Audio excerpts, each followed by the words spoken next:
Hey, what's up, guys? Let's talk a little bit about CD Projekt Red and Cyberpunk 2077. Let's get this out of the way at the beginning. I've played a little bit of 2077.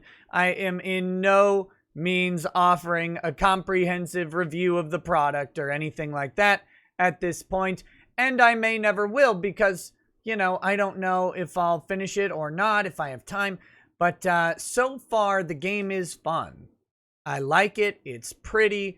All of that stuff. I'm playing on a 2080 Ti on my PC, and the game works. It's got some silly, goofy glitches and bugs, but, so does Skyrim, and that's 400 years old. So I'm not really overly concerned about that stuff. Where I think the game might be getting a little bit much credit is, playing early on in the game. Everybody's like, all of these characters are just kind of statically sitting around. There's not much interactivity at the start. I'm hoping that picks up later on in the game. And I'm talking about the ambiance, the background characters and stuff. When you walk through, even places like Oblivion and Skyrim, these characters are around, like, doing stuff.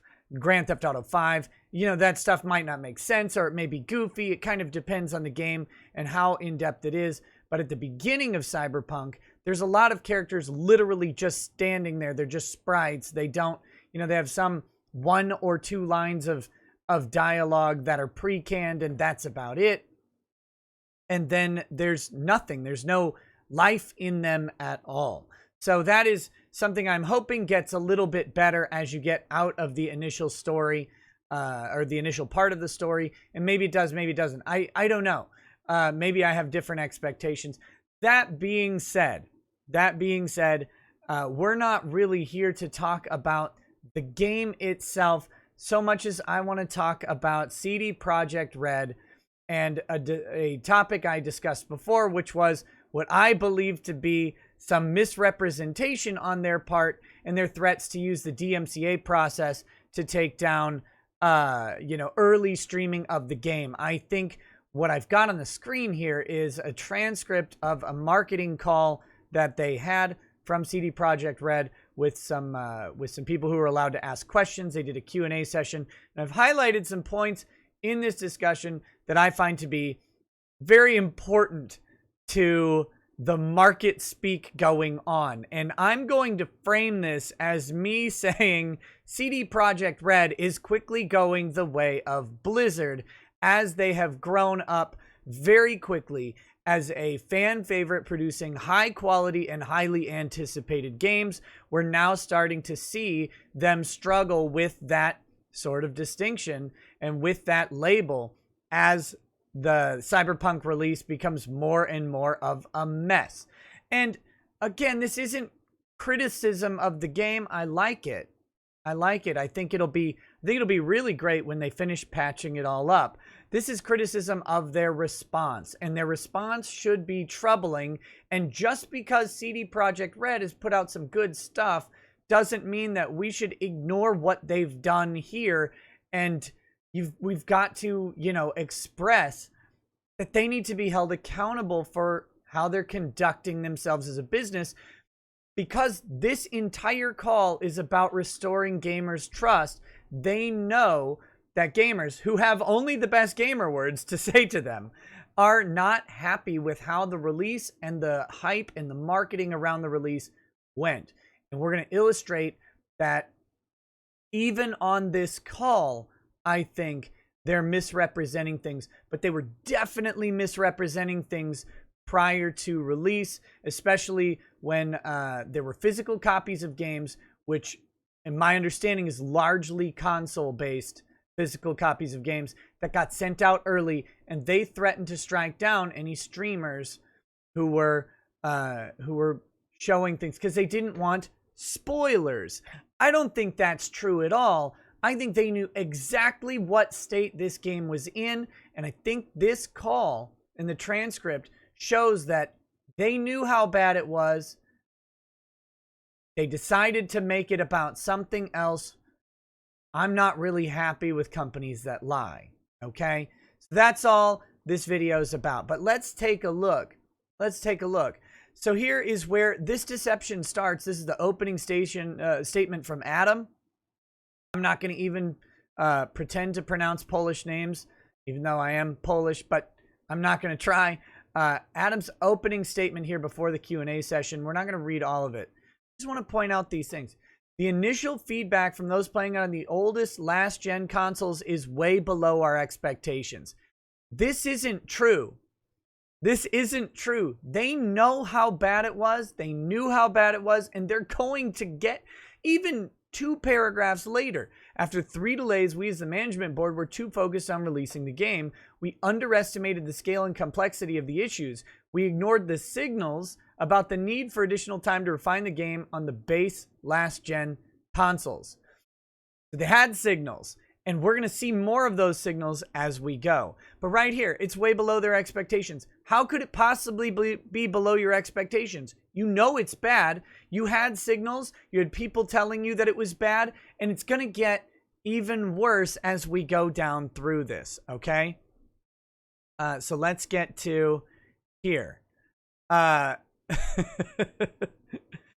this is this guy talking about responding to a question and about ignoring the signs of how bad things were. And he says that they're working with both internal and external testers. He tries to blame it on COVID and stuff like that, but that's not the total cause. Anyway, here we go. What he says up here is what we stated at the PC and next gen. They were looking at the PC and next gen performance rather than current gen.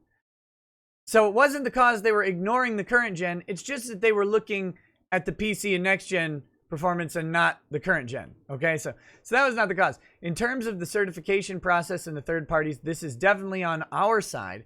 I can only assume that they trusted that we're going to fix things upon release. That we're supposed to be, we were. This is a transcript, so there's typos. And that obviously did not come together exactly as we had planned. They knew how bad it was. They were in crunch mode to fix it prior to release, and they didn't. They're talking about ignoring the problems. No, they knew about the problems. They were working on the problems. But even this, I've got to say, even this is still a deception, because all throughout this call, they're talking about next gens not being ready until February, or current gens not really being fully ready until February of next year. So they're on a 2-month past release window before this game is considered ready for the current gen systems. This isn't about ignoring this part about the crunch. This is about misrepresentation. They knew how bad the game was. They wanted to push it out to market. They only gave review copies to PC versions of the game. They didn't want anybody to know how bad the console version was, because they wanted a bunch of gamers to buy it before Christmas, even though it wouldn't be ready till after Christmas. They wanted strong Q4 sales going out of 2020. That's the reality here. For the second question with regard to not showing the console version, we've actually shown console footage, but never on the last gen consoles. The reason is that we were updating the game on last gen consoles until the very last minute, and we thought we'd make it in time. Unfortunately, this resulted in giving it to reviewers just 1 day before release, which was definitely too late, and the media didn't get the chance to review it properly. That was not intended. We were just fixing the game until the very last moment. No, it was intended. That's the definition of intended. It's not ready. We're not going to give it to reviewers. The marketing speak is really, really disappointing. I don't know how else they're supposed to do it. They're supposed to just not do this in the first place, of course, right? They're supposed to say, this game is not ready for release. We'd love it if you did an early access or something with it. Some sort of honesty and integrity from developers would be great. But they really wanted to pump those sales leaving 2020 and going in, specifically going into the Christmas season.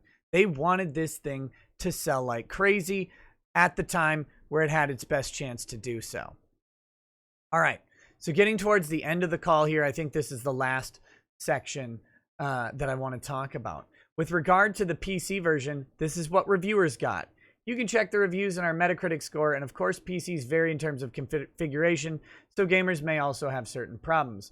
But I sincerely hope that by Christmas, gamers will be able to enjoy the games on consoles. Of course, the major updates will come in January and February, so again, we humbly ask gamers to wait, and they'll be able to have an even better experience then.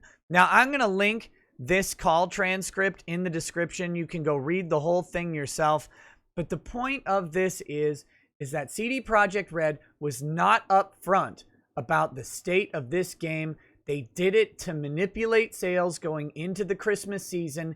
It's all throughout this entire call. And now they're trying to backtrack on it and say they're going to deliver a playable game by Christmas, but really a developed game by February, maybe. And to pile on to this, you know, they haven't even made this game for next-gen consoles. This is the weird thing in all of this.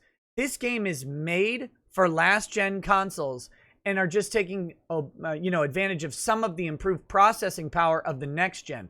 But they talk about in this call that the next-gen console version isn't even done yet, and gamers who buy it on this current last-gen version will be able to get a free upgrade to the next-gen version.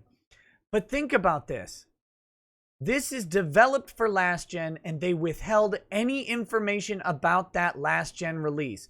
And if anyone even talked about, their experience prior to release, it was DMCA struck. There was a guy on YouTube who didn't show a single bit of footage on his video. He was just talking about his experiences. DMCA struck before release, which, by the way, is not a violation of the DMCA. Like, that is completely inappropriate for them to do that. But that being said, they were so protective because they knew just what the state was. Guys, CD Projekt Red is a great studio. They're making good products. Cyberpunk is a good product. It'll probably be a great product eventually. I've heard lots of positive things about the story as it goes from people who have a lot more time invested in the game, and I'm willing to accept all that. But what none of us should be willing to accept is a lack of integrity that these gaming studios are providing as they get to be bigger and bigger developers.